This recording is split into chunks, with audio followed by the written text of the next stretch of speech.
So I understand it. You're wanted by the Russian government. There are wanted posters.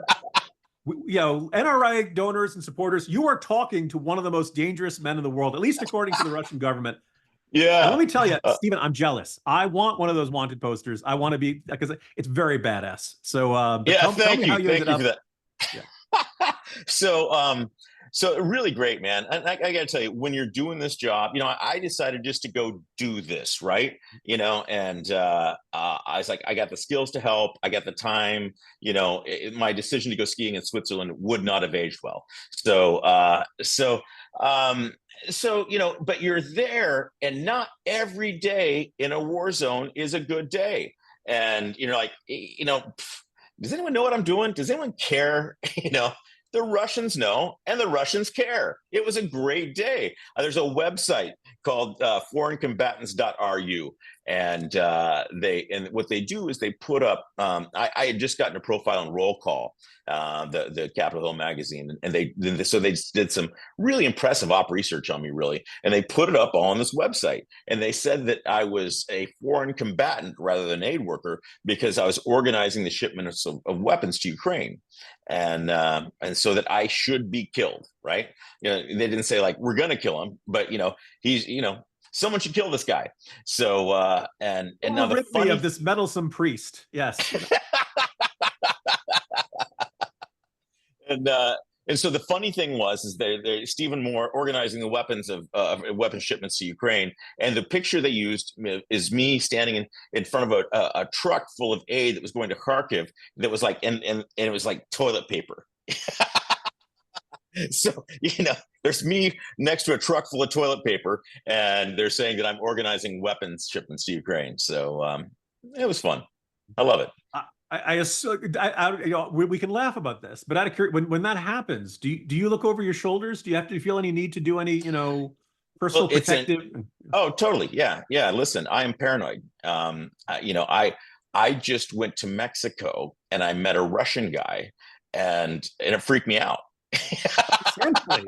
Yeah, I was like, oh wow, what kind of connections they have here? I don't know. Yeah. So what it did was I was not intimidated. It's an intimidation thing, right? I wasn't going to change my behavior and what I was doing for Ukraine or that sort of thing. But I am now very careful not to tell anyone where I am. For instance, right now I'll say I'm in an undisclosed location in Bixby, Oklahoma.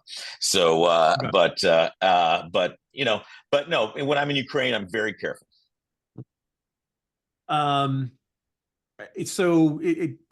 you for you. Before we started talking about today's morning jolt is about the front page story in the Washington Post, that other Washington publication I write for, and they had a front page story yesterday about how Joe Biden finally allowed the Ukrainians to use U.S. weapons to shoot back at the Russians on Russian soil. This is just the problem is that Kharkiv is very close to the Russian-Ukrainian border, and the Russians are shooting over the artillery and glide bombs and their planes and all that stuff, and they don't even need to get into Ukrainian territory. It's within that range. So because the Biden administration had this rule, well, you can use our weapons, but you can only use our weapons to shoot at Russians on Ukrainian soil. You're not allowed to shoot across the border. That basically Russia had this free fire zone. They had this sense where they could hit whatever they wanted, and the Ukrainians could only shoot back with weapons other people had given them. And of course, we've given them a big chunk of their arsenal.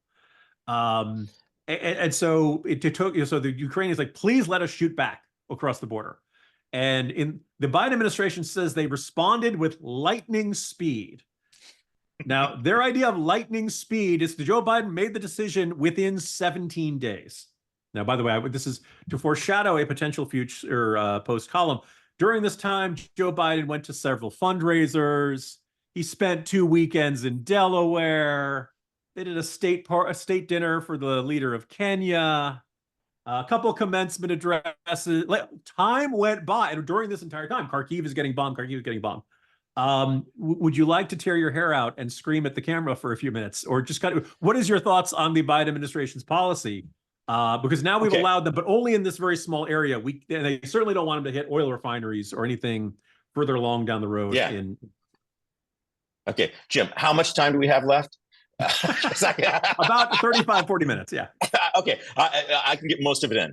All right. But so no, listen, I am, there's so many stories I can tell about this, and I'll start with the story of Anna Shvetsova, who's our COO, who's on here, and she grew up 30 miles from the Russian border in a small city in Sumy Oblast, and Sumy is right next to Kharkiv, and her family still lives there. And her mother is a real interesting person. She was had a career in a meat packing plant in the Soviet Union, and then channeled that into making a small family business in making meat and food products. So February 24th, 2022, the Russian tanks roll in by train into their city. And Anna's sister calls her mother and says, Mom, she's crying, the war has started. What are we going to do? And Anna's mother says, these are Russians. They aren't going to shoot civilians. We're going to work. Because her mother was very nostalgic for the Soviet Union, pro-Russia. They had friends in Russia. 2 hours after that conversation, Anya's entire family was running away from the city with Russians shooting at their backs.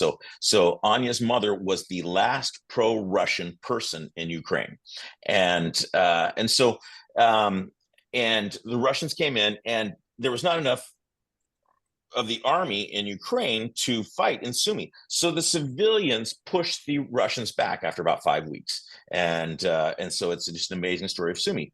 Now, what the Biden administration has said is that the Ukrainians can hit Russians on places that border Kharkiv Oblast.